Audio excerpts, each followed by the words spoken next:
Howdy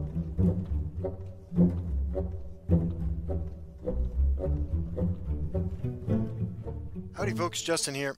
About a year ago, almost a year ago now, maybe 10 months ago, I made a video that was like a guide to prophecy cards. And it was pretty popular at the time. We've had several new prophecy cards added since then, and also the way that people play this game has changed in the last year. It used to be that aside from a handful of like really obviously playable cards like Lightning Bolt and Piercing Javelin, prophecy cards were undervalued. I mean, I think it's safe to say now that we didn't appreciate how impactful running a lot of prophecy cards could be. It wasn't until mid-range, Prophecy Assassin became a thing that anybody started tooling around with more prophecy cards. But I mean, cards as omnipresent as Cloud Resolutionist weren't played at all until even into the spring when I started running it. I mean, I actually did a couple of days of videos worth of a series of videos where I was like, hey, Cloud Resolutionist is amazing, here's why, and I kept playing it in decks.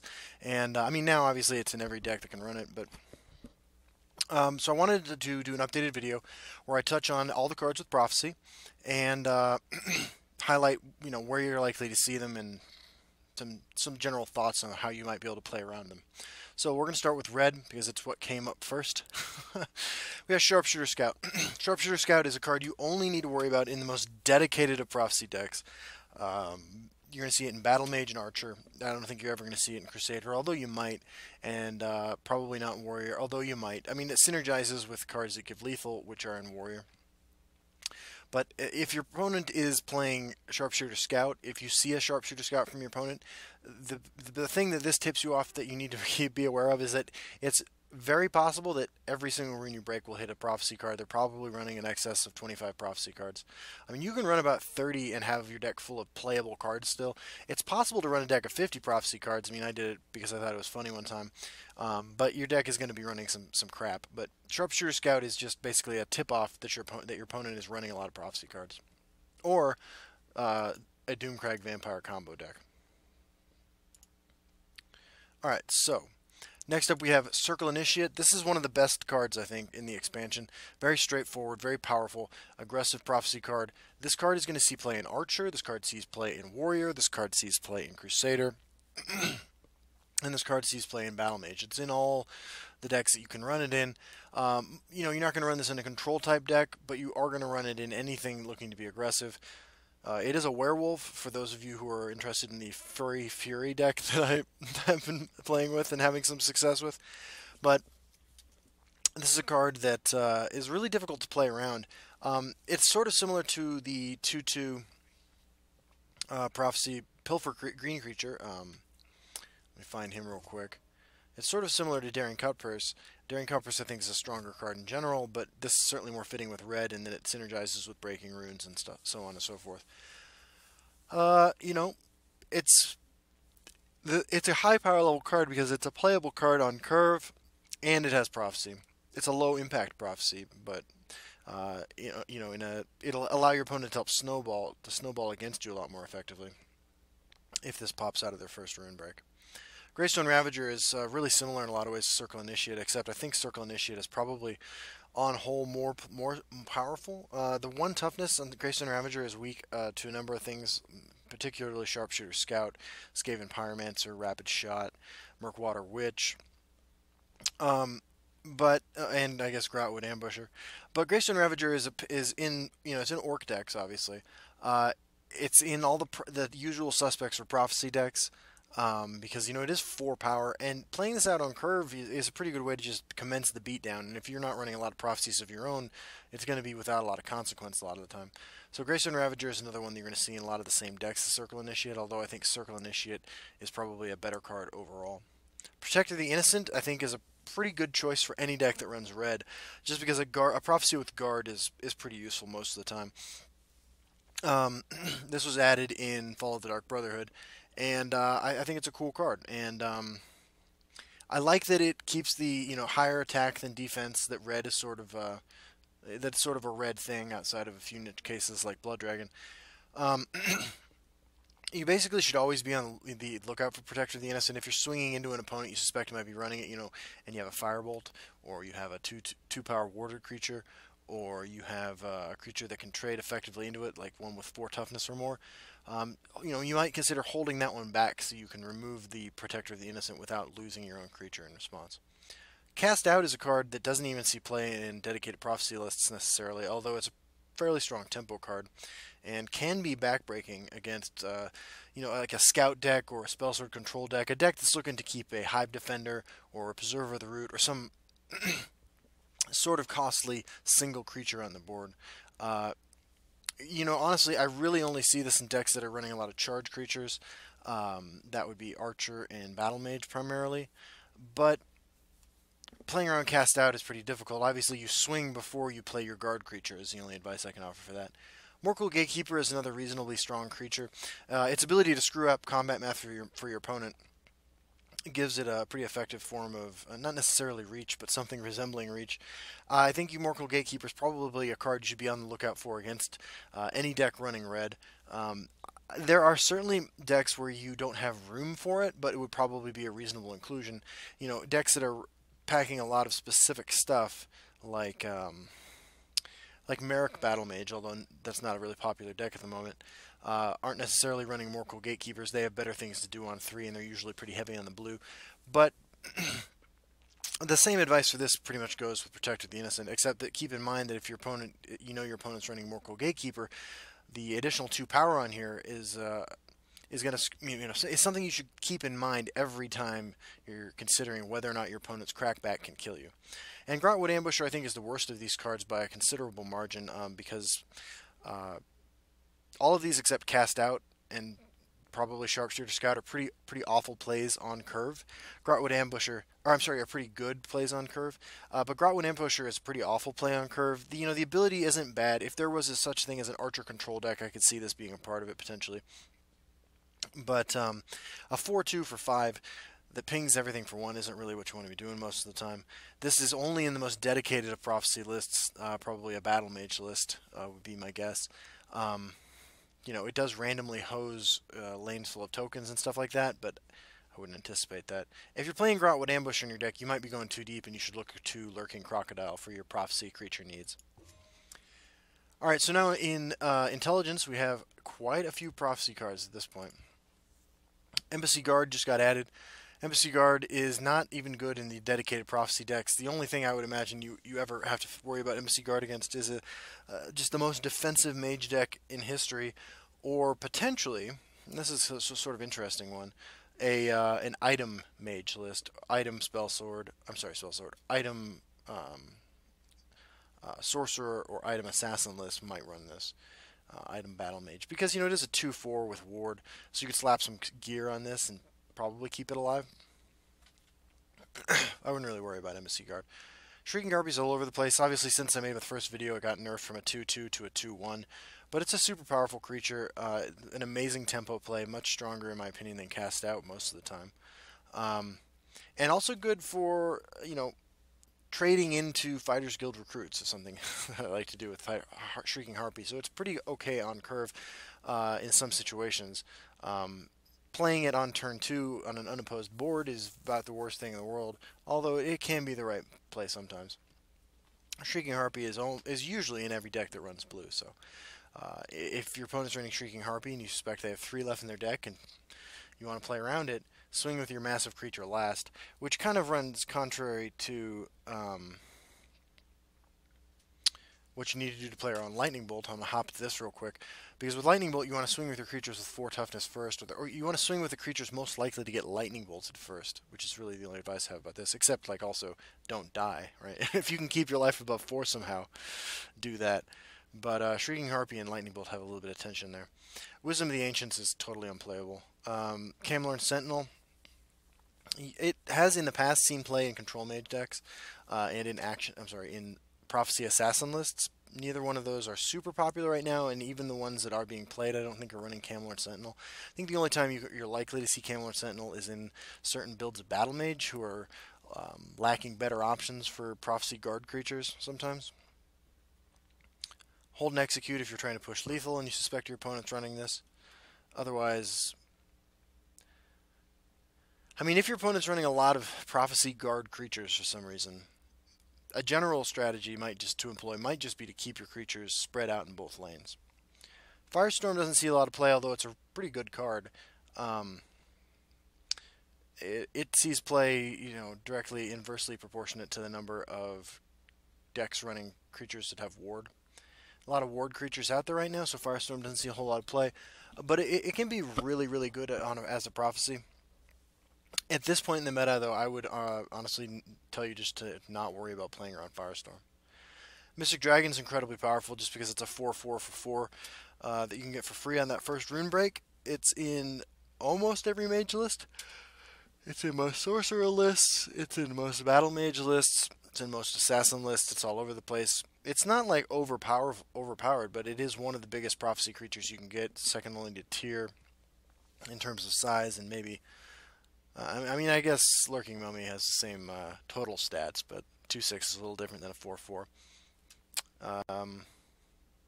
Save your Harpies and your Shackle effects and your guard creature placement for whether or not you see you triggered a Mystic Dragon.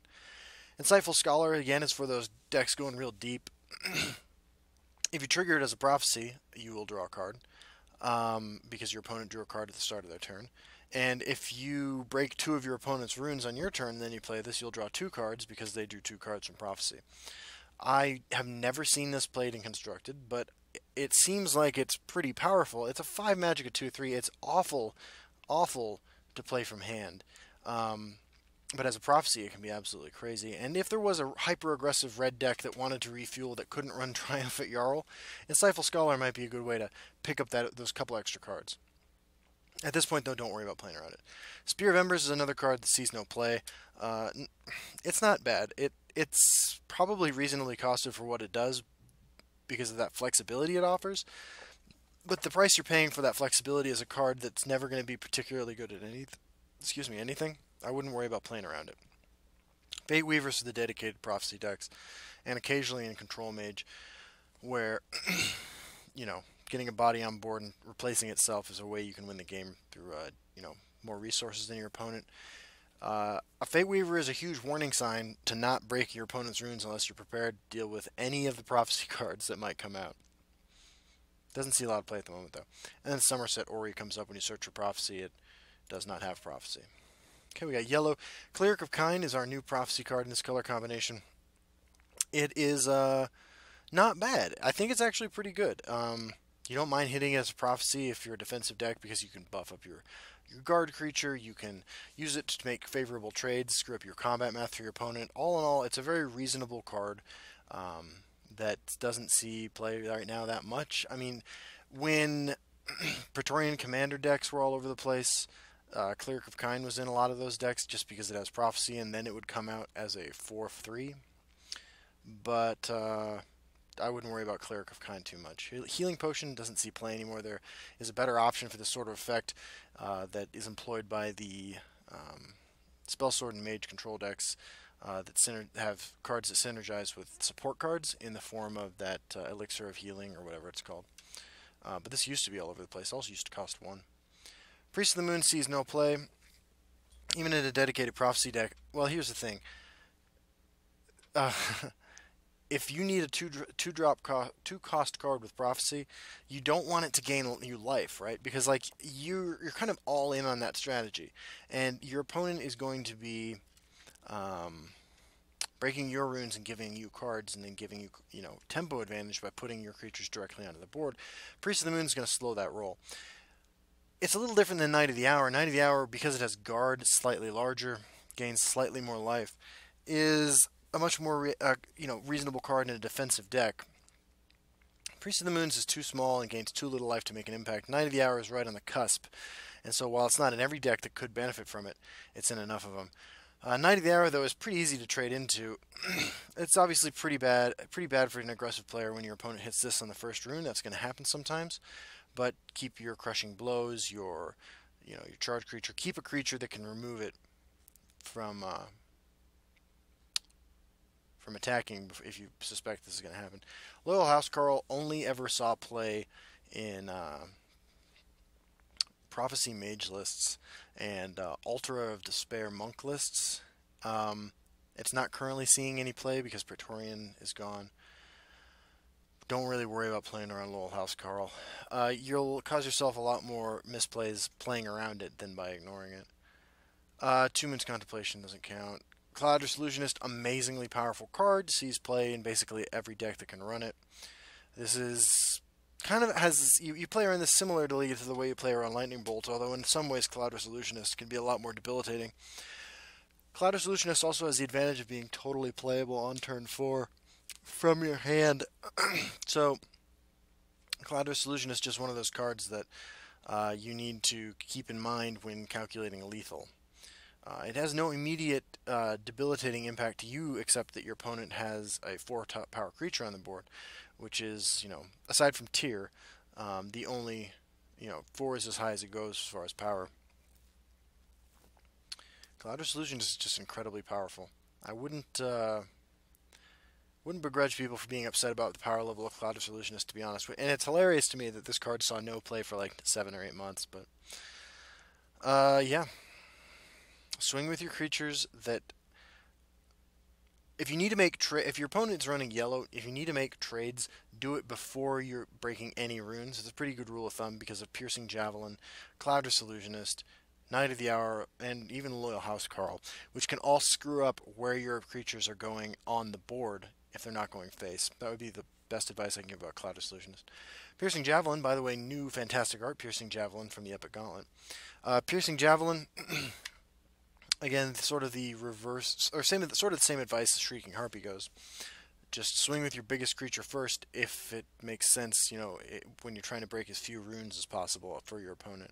Sometimes it's worth it to take the risk to save that 9-power creature or 11-power creature to swing last so that you can bypass a rune or two. Piercing Javelin obviously complicates that a little bit. If there's one in the discard pile, you've dramatically increased your chances of not hitting Piercing Javelin. Take that into consideration as well. Alright, so we are going to move on now to green. Here in green we have, the theme is, for the most part, very aggressive, aggressively statted prophecy cards that can pretty much all be played on curve and be alright. This is probably why Prophecy Assassin was one of the first prophecy decks to rear its head. The exception here, I'm going to start with Ransack. If you are running Ransack, you're going too deep. I mean, Lightning Helix is a good magic card. It does the exact same thing this does, except it costs 2. And yes, the resource system is different in this game, but 6 is not really what you want to pay for this, even with the possibility of getting it for free. I know that Ransack might have won you a couple of games, but unless Action Assassin comes back, in which case maybe you look into Ransack. Ransack is not a card you want to run. It's okay in Arena as a removal spell, but don't play Ransack, guys. Moonlight Werebat is a card that used to be a lot more popular when it had 3 toughness. Now it's down to 2, and so it dies to all the ward creatures.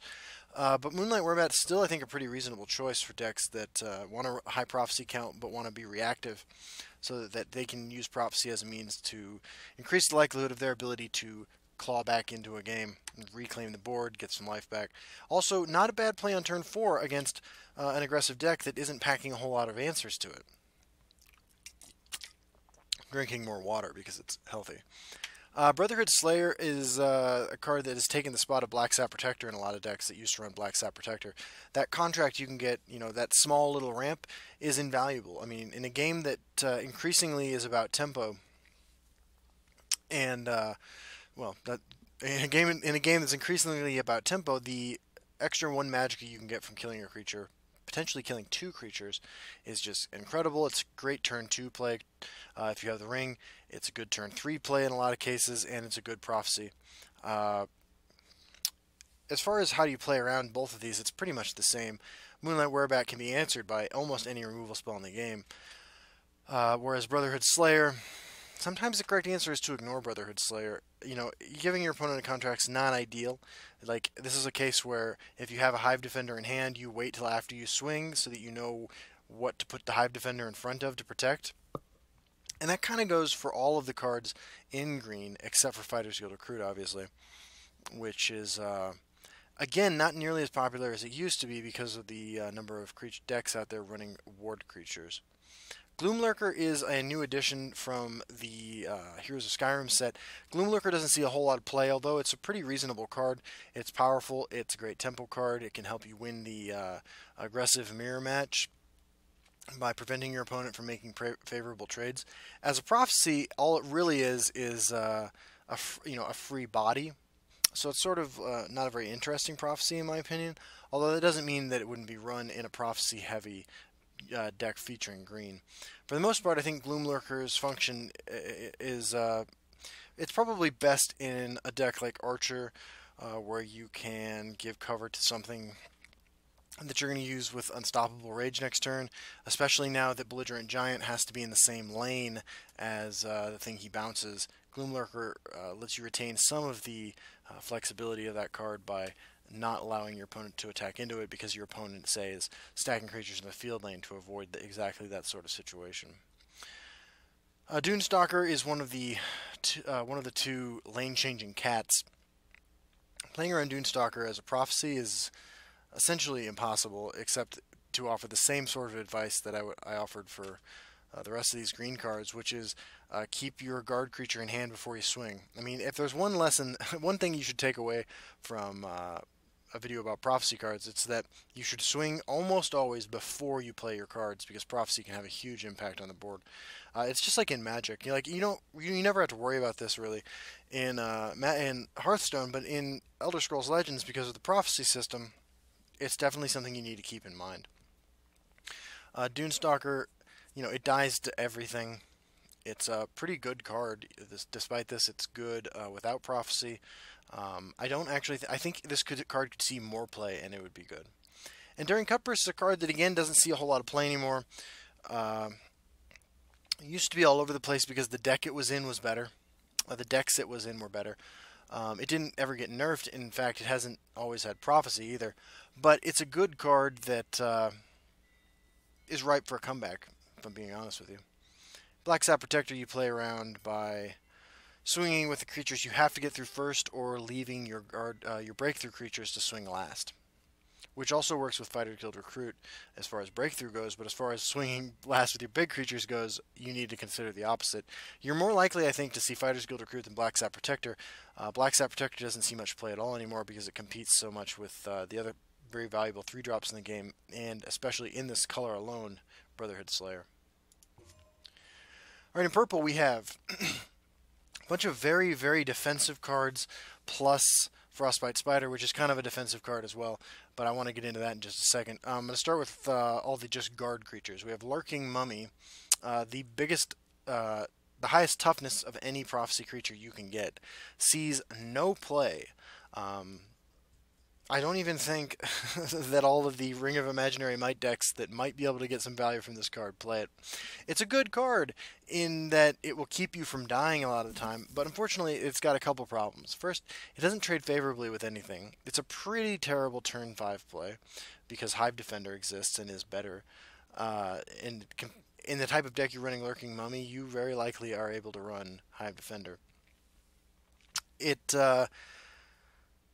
And here's the big one: it dies to execute, which isn't everywhere, but it's present enough that it's just such a huge investment. To have your 5-drop executed is backbreaking.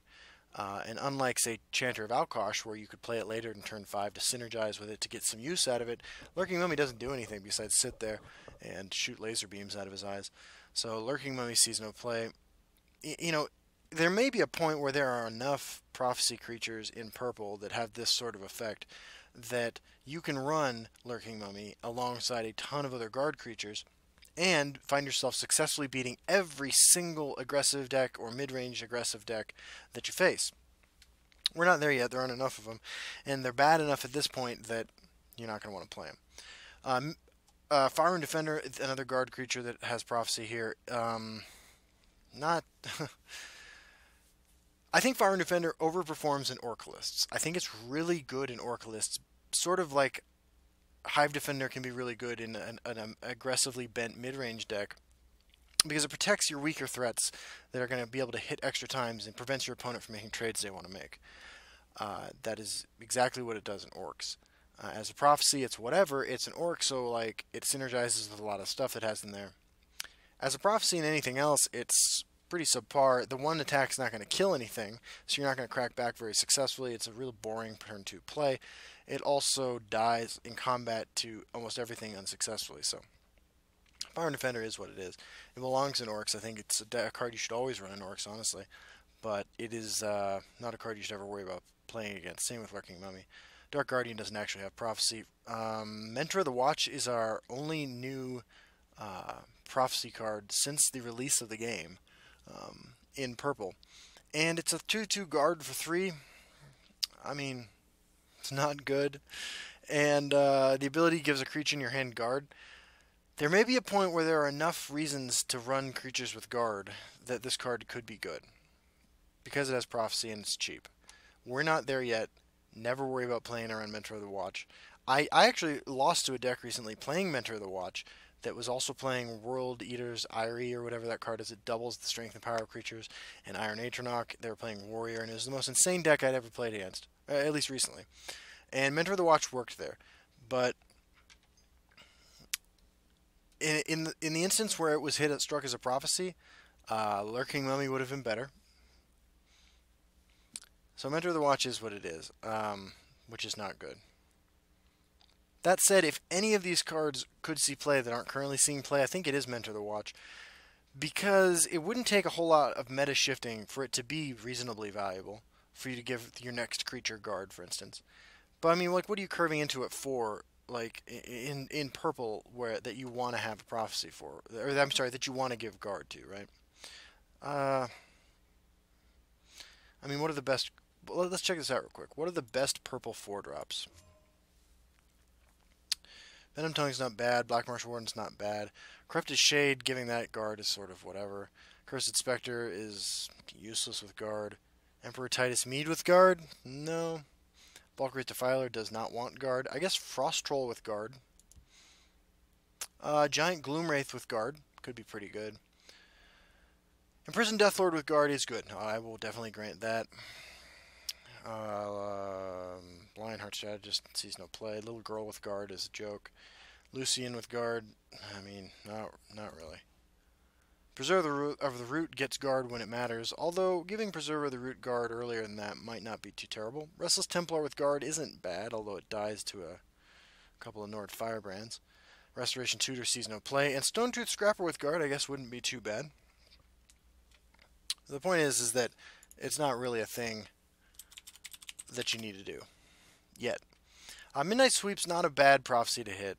And unfortunately, like, in a deck that's going to try to pack themselves full of prophecies in order to try to hit one every rune or every other rune, you're not running purple in the first place. So Midnight Sweep is kind of sitting that one out. It does put a 2/2 in each guard, a 2/2 each lane, 2/2 with guard in each lane. And it does only cost 4, so it's not terrible on curve. It has historically seen play in some Scout decks, but definitely in Spellsword Tokens decks. And even Spellsword Control decks at times. But I've only ever seen this recently in Warrior decks trying to go heavy on the prophecies, and it was not great there. And then we have Mummify. One of the most balanced cards in the game, so balanced in fact that in a meta where everybody's trying to play the most overpowered or above the power level curved cards they can find, Mummify doesn't have a place. It's a removal spell that doesn't really remove a creature, although what it leaves them with isn't super huge. It would be great in a meta where we were all playing battlecruiser-sized creatures, slugging it out with 10/10s and stuff. Then it could be good. The thing I want to point out about this, and something to consider if your opponent is running it, is that when Mummify hits your creature, it doesn't turn into a 2/2 and that can still attack. It's a 2/2 that is then, not able to attack until your next turn. So it does completely negate an attack from a creature, and then it'll hit any creature that's not Hogleave or Iron Atronach, right? So Cursed Spectre. Cursed Spectre and Frostbite Spider, I think, are actually both underplayed cards. Cursed Spectre is bad on curve most of the time, but one of the best prophecies I think you can hit, certainly in purple, and honestly maybe in the game. Cursed Spectre is such a beating against certain decks. In particular, well, it's good on on curve against a control deck, so you can. I'm sorry. It's good as a prophecy strike against a control deck that if you want to silence their guard creatures, but that's unlikely to happen unless your opponent's just a bad player and they're breaking your runes too early. From hand, it's a silence effect that can remove guard or drain if you're an aggressive deck. I think that it shines against blue-based mid-range decks that have a lot of ability, a lot of cards with text that they don't want to have silence. I mean, just removing a ward can be pretty good. Um, if Pilfer Monk was a thing, Cursed Spectre would be a crazily good tech choice against that. I think it's a reasonable card. I think it's totally fairly costed. I think you make this a 3-2 or a 2-3, and suddenly you're in the realm of too good. That's my thought on that. And finally, we have Frostbite Spider, which I think is the most underplayed prophecy card in the game right now. Frostbite Spider is a great card. I know that sounds awful, but here's the thing: a 3-2 prophecy. I'm sorry, a 3-2 lethal on curve is just going to probably trade with a 2 or 3 drop, but that's fine. The lethal on this is going to make your opponent make some strange decisions about lane placement, which is good. And as a prophecy, this thing will pop onto the board and be able to trade with anything in the shadow lane that your opponent swung with this turn. And if they already swung with everything else because they're not playing around Frostbite Spider in the field lane, anything over there, assuming no guards in the way. Frostbite Spider also synergizes with a couple different cards, like Quicksilver Crossbow. So, Frostbite Spider, underplayed. Alright, we are almost out of prophecy cards, but we have here in... by the way, you may notice I didn't talk a lot about playing around these. That's because you don't see any of these. I mean, you sometimes see Midnight Sweep, you sometimes see Mummify, and there is a deck that runs Fire and Defender, but for the most part, you don't need to worry about these. If you want to play around Midnight Sweep, I would suggest that you,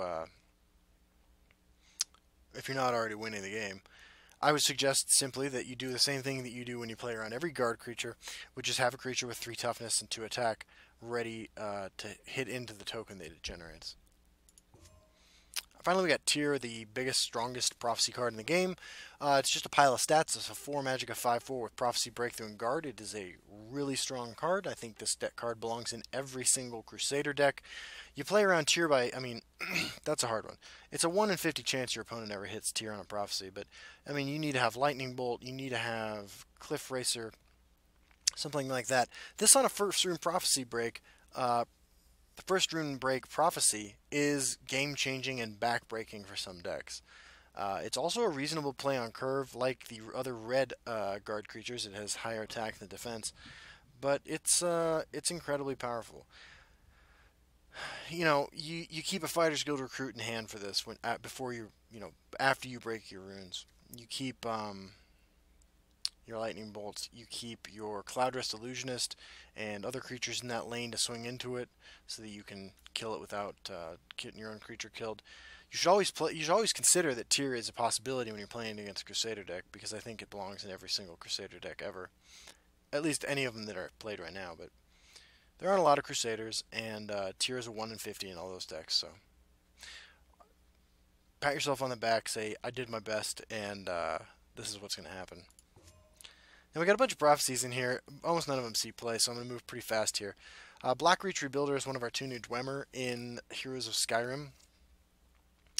I actually don't think this is a terrible card for a prophecy-heavy reactive defensive deck to run. I think it's probably better there than it is in Dwemer, where it's not really good at all. You know, at least Spiderworker draws you a card. By the way,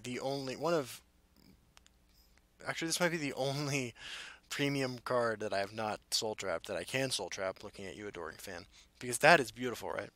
But anyway, Blackreach Rebuilder, what do you run this in? I don't know. A combo deck that doesn't exist where you're trying to survive long enough to assemble your pieces? Don't worry about playing around this. Lurking Crocodile is in a lot of prophecy heavy decks.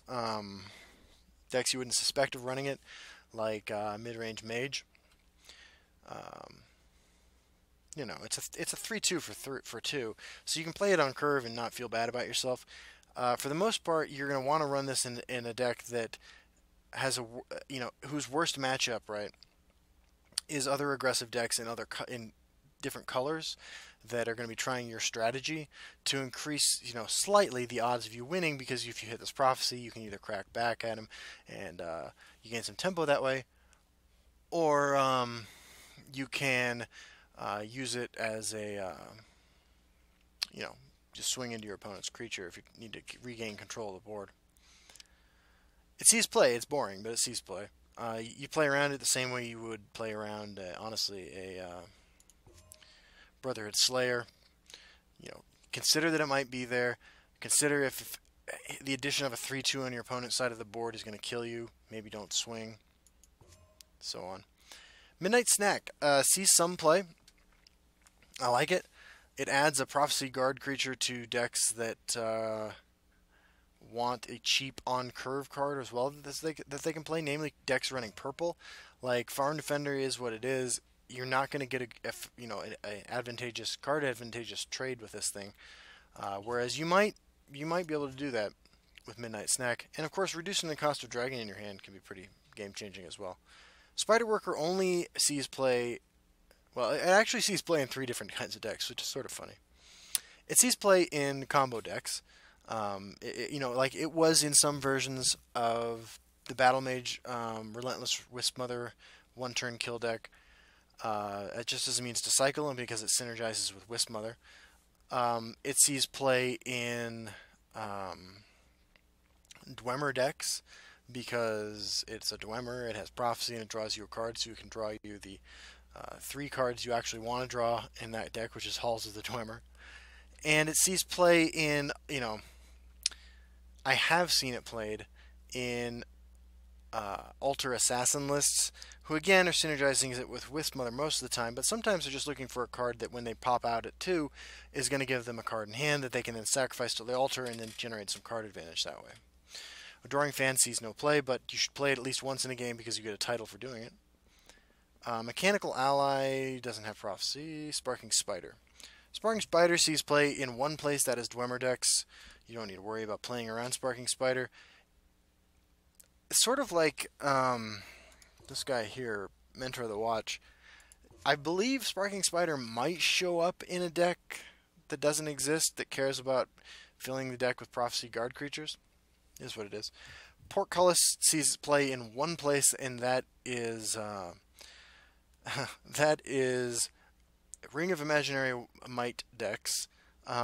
Funny note, last May when I started playing and I registered an account on the Bethesda closed beta feedback forums, my very first comment after playing like 3 games and becoming an expert at the game was that Portcullis seemed really strong. My opponent had equipped it with some weapons and was killing me with it, and it didn't seem like I had any way to ever kill it. I obviously don't feel that way now, but you should never play around Portcullis. And Dark Harvester. Dark Harvester sees play in some Control Mage, some Control Spellsword decks. I can imagine it in Control Monk, although there are better options there.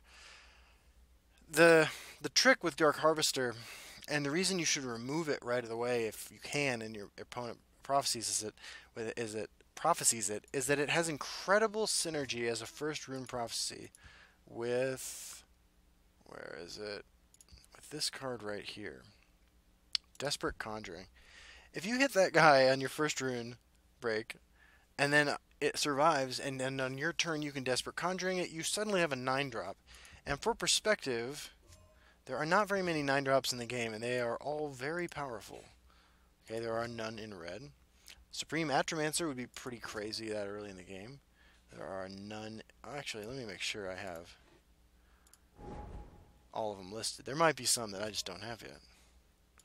No Wildfire Dragons. Nakreen. The only card from the original set I don't own. Tazcad. Killer card. Blood Magic Lord. Night Talon Lord. Backbreaking. Red Brahmin. Pretty good. And that's it. But look, any of those cards are crazy good. And if they pop out of your Dark Harvester, GG, right? Like Blood Magic Lord, that could be crazy powerful at that point in the game.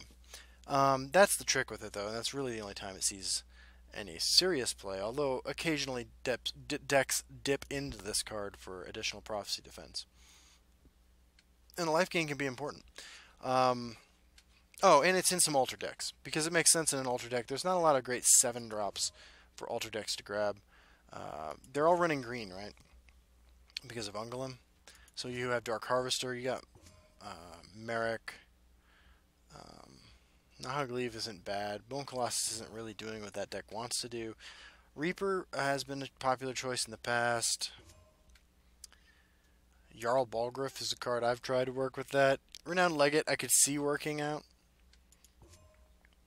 Bringer of Nightmares I guess is interesting, although not great. Wisp Mother is obviously what you're doing in some assassin decks. And yeah, I mean, I've never seen an Ultra deck running red. I guess I've seen one, but Belligerent Giant, Aela. So yeah, there you go. That is a look at all the Prophecy cards and some tips about when to look for them, what your opponent's doing, when you should play around them. I hope you found this informative, and I will see you all on the ladder. Bye-bye.